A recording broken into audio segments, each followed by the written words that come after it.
별표 늙은 남자가 3마리의 무력한 저먼 셰퍼드 강아지를 나무에 묶어놓았다. 그러자 한 군인이 상상도 못할 일을 했다.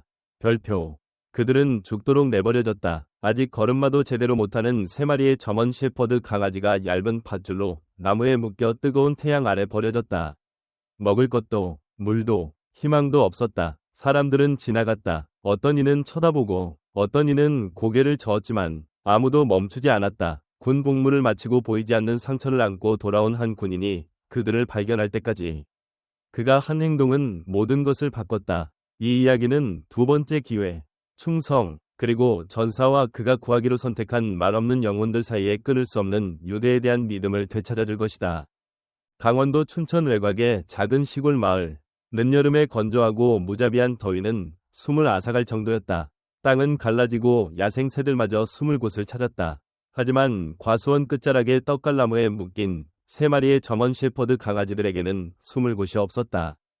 강아지들은 생후 6주도 채 되지 않았다. 발은 아직 연약한 다리에 비해 너무 컸고 귀는 완전히 서지 않았다. 가장 큰 강아지, 검은 털에 호기심 어린 눈을 가진 민재는 고통이 아니라 공포에 찬 작은 울음소리를 냈다. 그의 온우이, 황갈색 털의 지움과 가슴에 흰 반점이 있는 은비는 이에 응하듯 흐느꼈다. 밧줄은 그들의 목을 파고들었고 혼란과 배고픔, 몇 시간 전 사라진 어미를 찾는 절망 속에서 몸부림쳤다. 그들을 버린 남자는 한마디도 하지 않았다. 길 건너 정로 이웃은 커튼 뒤에서 지켜보며 믿을 수 없다는 듯 고개를 저었다. 그녀는 그 남자가 낡은 트럭을 몰고 와 급하지 않게 내리더니 낡은 밧줄로 강아지들을 나무에 묶는 것을 보았다. 그는 이마에 땀을 닦고 주위를 둘러본 뒤 트럭에 올라타 떠났다. 그녀는 지역 동물보호소에 전화했지만 응답이 없었고 이런 곳에서 이런 원치 않는 강아지들을 위해 누가 제때 올 거라 믿지 않았다. 하지만 누군가는 오고 있었다. 상사 김태현은 8년간의 군 복무와 2차례 해외 파병을 마치고 12일 전 귀국했다.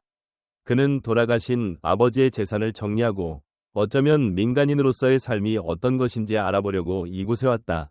작은 마을은 어린 시절의 메아리를 품고 있었지만 이제 모든 것이 달라졌다. 더 조용하고 더 공허했다. 마치 이곳에 속했던 그의 일부가 더 단단하고 상처 입은 무언가로 대체된 듯했다.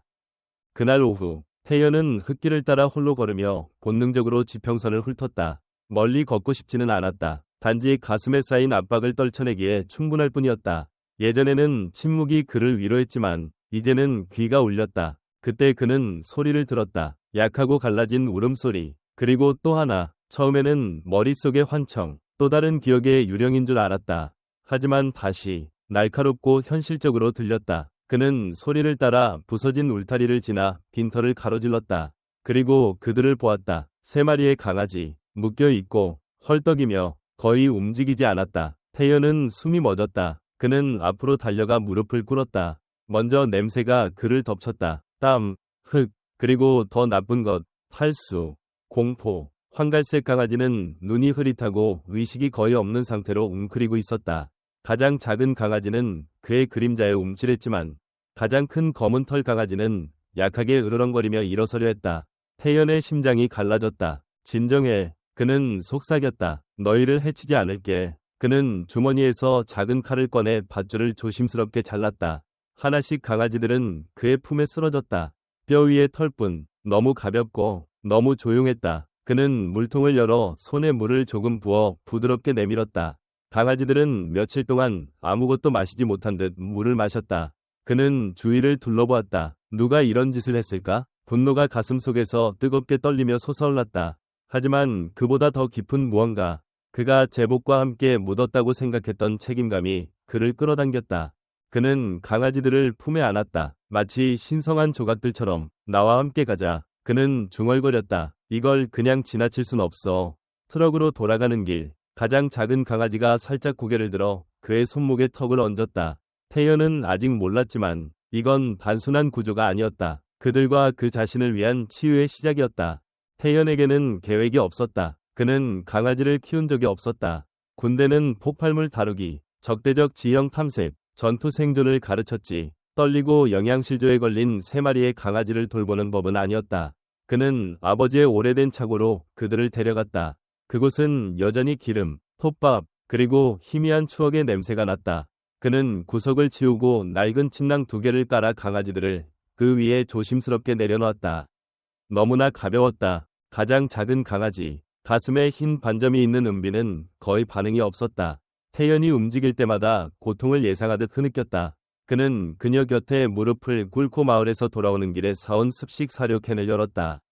너희 이름도 모르겠네. 그는 속삭였다. 그는 손가락으로 사료를 찍어 은비의 입에 가져갔다. 처음에는 움찔했지만 곧 그녀의 혀가 그의 손가락을 스쳤다.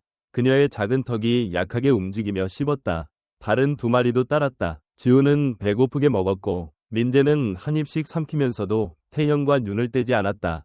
태연은 벽에 기대앉아 깊게 숨을 내쉬었다. 자신의 몸이 얼마나 긴장했는지 몰랐다. 집에 돌아온 이후, 장례식 이후, 침묵 속에서 무언가가 그를 꽉 잠갔다. 그는 이제 담요 속에 웅크린 3마리 강아지를 내려다보았다. 그들의 배는 느리고 불안정하게 오르내렸다. 그 모습에는 연약하고 정직한 무언가가 있었다. 그날 밤, 은비가 울기 시작했다. 차고를 울리는 가늘고 갈라진 흐느낌이 태연의 가슴을 뚫었다.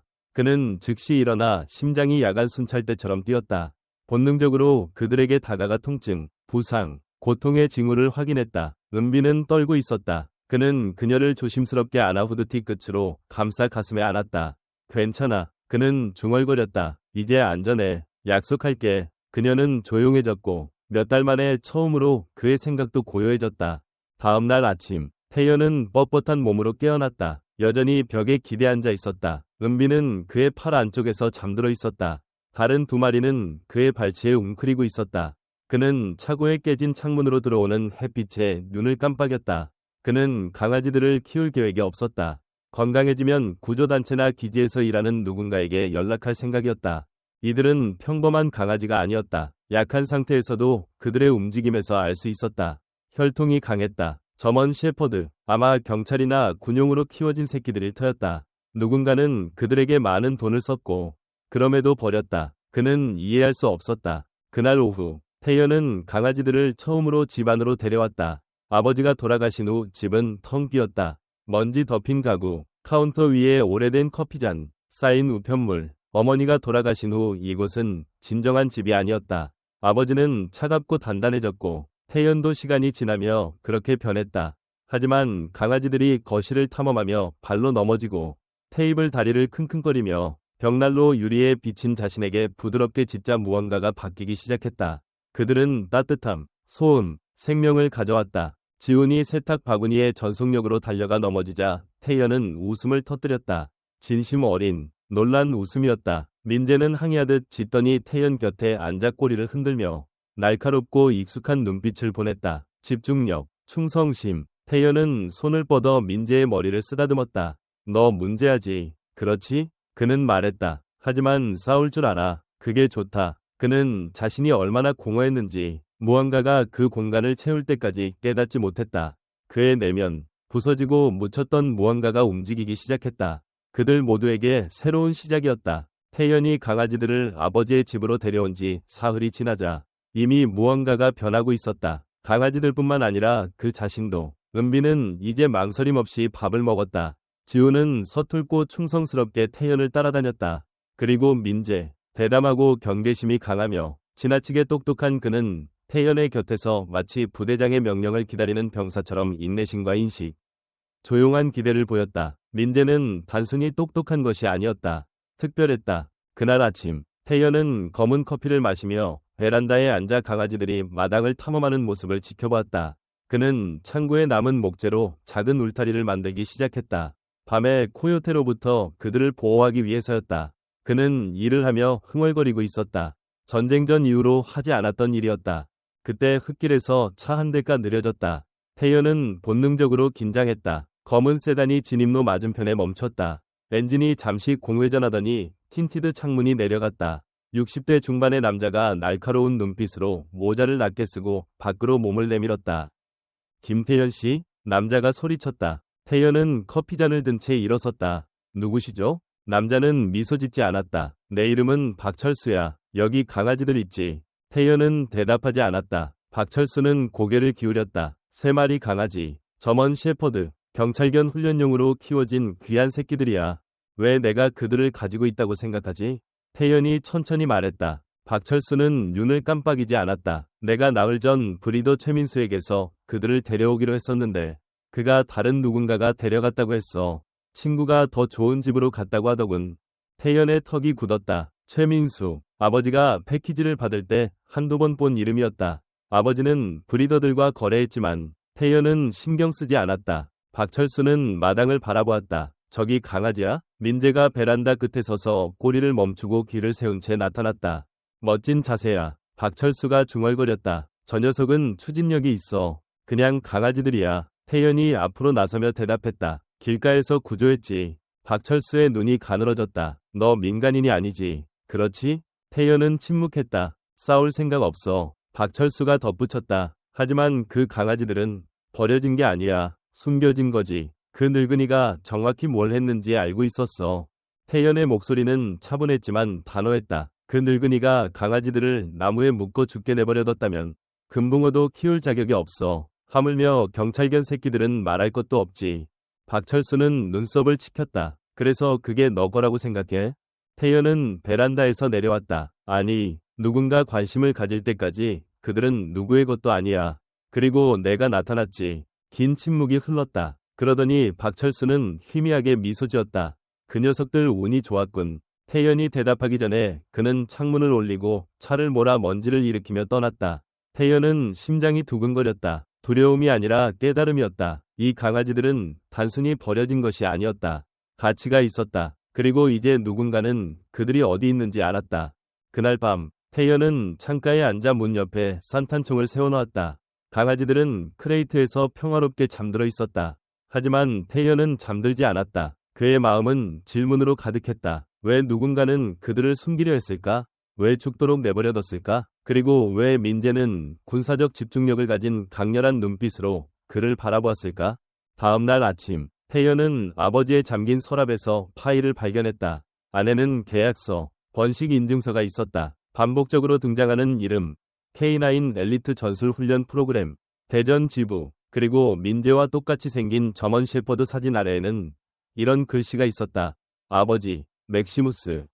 임무 중 사망. 기아. 태연은 그것을 응시했다. 갑자기 모든 것이 이해됐다. 이들은 단순한 강아지가 아니었다. 유산이었다. 그 죽다 끝날 무렵 강아지들은 리듬을 찾았고 태연도 마찬가지였다. 그들은 그의 부츠 소리를 알았다. 밥 시간, 휴식 시간, 놀이 시간을 알았다. 하지만 그보다 더 깊은 무언가, 신뢰로 만들어진 연결이 형성되고 있었다. 지우는 장난스럽고 서툴렀으며 항상 자신의 발에 걸려 넘어졌다. 은비는 달콤하고 소심해서 태연이 가만히 있을 때면 그의 무릎에 머리를 얹었다. 하지만 민재는 달랐다. 민재는 명령을 따르는 것이 아니라 연구했다. 태연은 훈련시킬 의도가 없었다. 하지만 옛 습관은 쉽게 사라지지 않았다.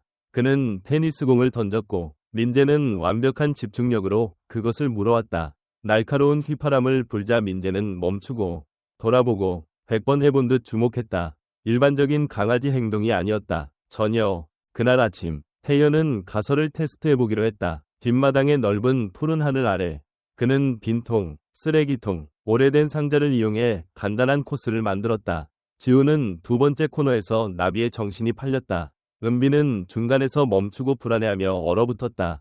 하지만 민재는 태연의 눈을 응시했다.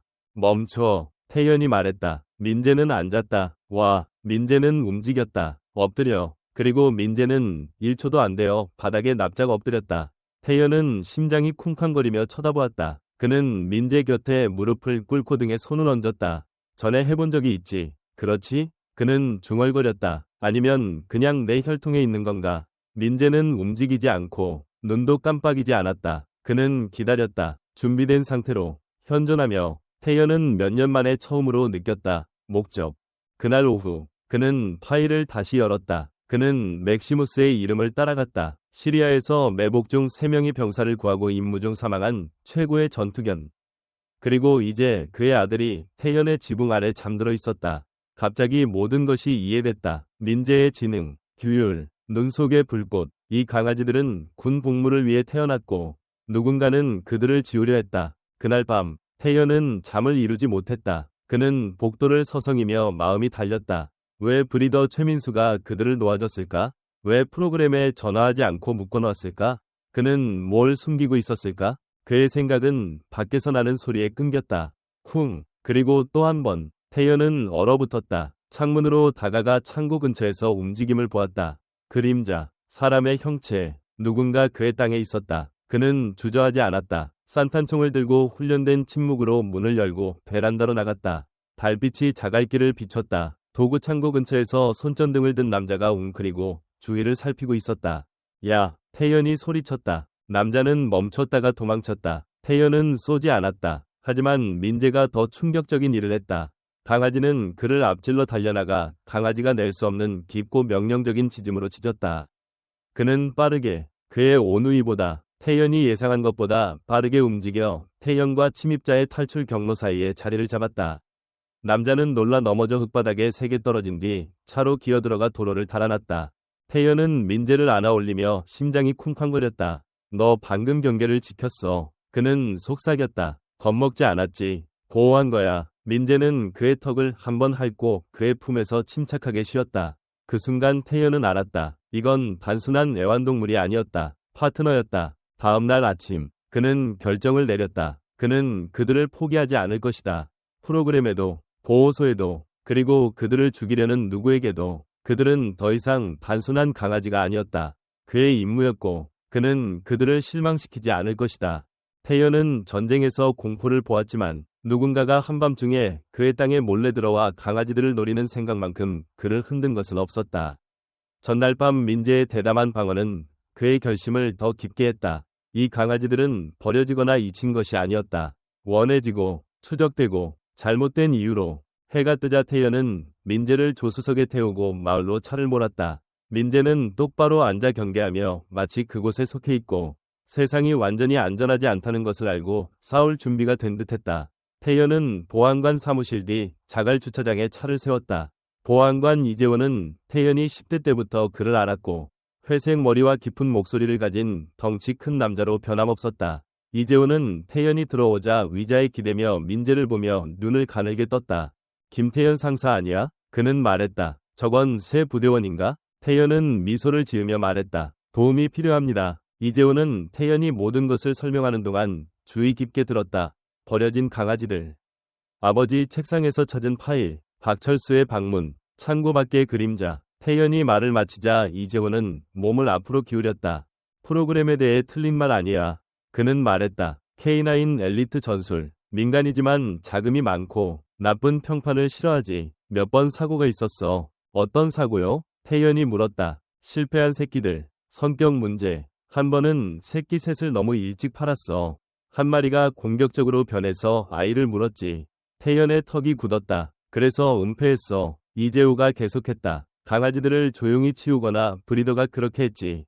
소문도 소송도 없이. 최민수. 태연이 낮게 말했다. 이재우는 고개를 끄덕였다. 그래. 그 이름은 보고서에서 몇 번 봤어.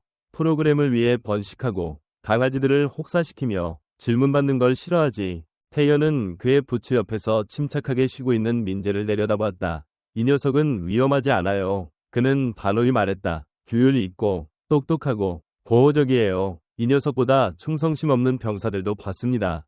이재호는 강아지를 살펴보았다. 문제처럼 보이진 않네. 아니에요. 태연이 말했다. 하지만 누군가는 그렇게 생각해요. 이재호는 한숨을 쉬었다. 최민수 이름을 다시 조사하고 알아볼게. 하지만 조심해. 이런 사람들은 두 번 문을 두드리지 않아.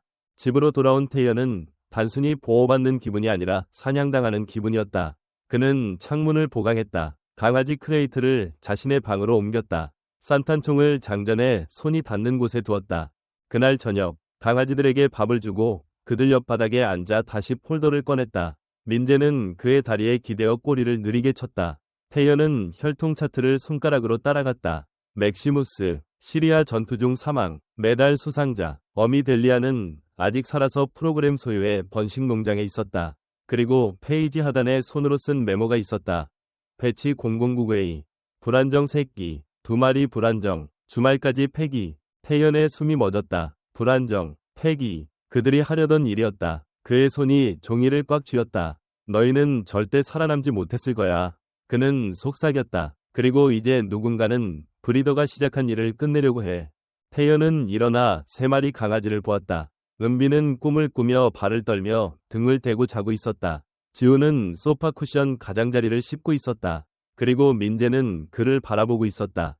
기다리며 너희는 불량품이 아니야. 태연은 조용히 말했다. 전사들이야. 그는 옷장으로 가서 육군 녹색의 무거운 캔버스 버플백을 꺼냈다.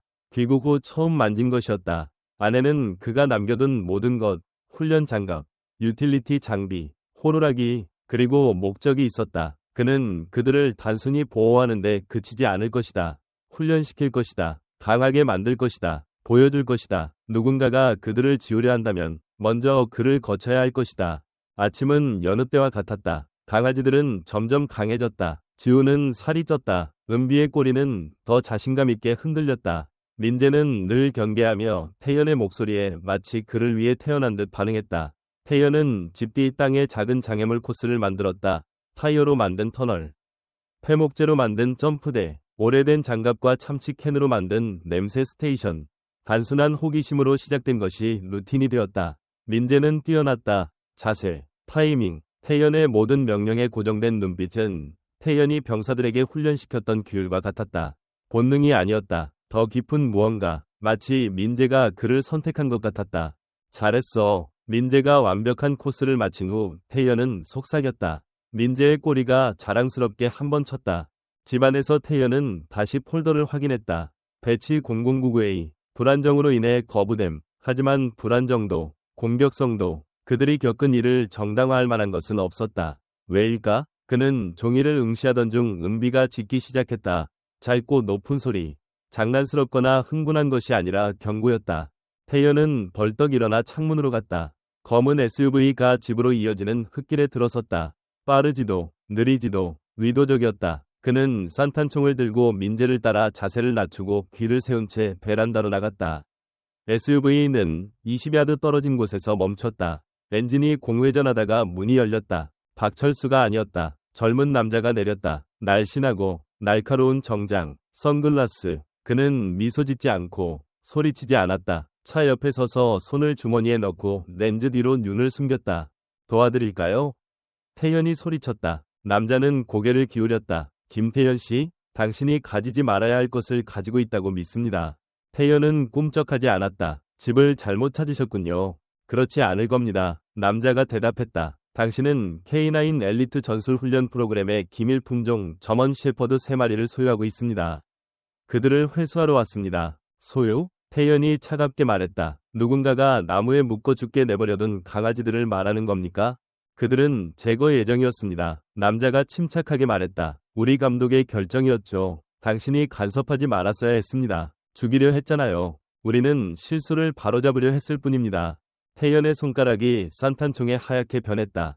그들은 실수가 아니에요. 그의 뒤에서 민재는 주목 자세로 서서 목구멍에서 낮게 으르렁거렸다. 남자는 SUV 쪽으로 살짝 고개를 끄덕였다. 뒷문이 열렸다. 또 다른 인물이 검은 케이스를 들고 나왔다. 총알이 아니라 진정제를 위한 케이스였다. 하지만 메시지는 같았다. 그들은 강아지들을 데려갈 것이고 가능하면 살아서 필요하면 강제로 한 번만 말하겠습니다. 태연이 말했다. 내 땅에서 나가. 정장 남자가 천천히 한 걸음 앞으로 나왔다.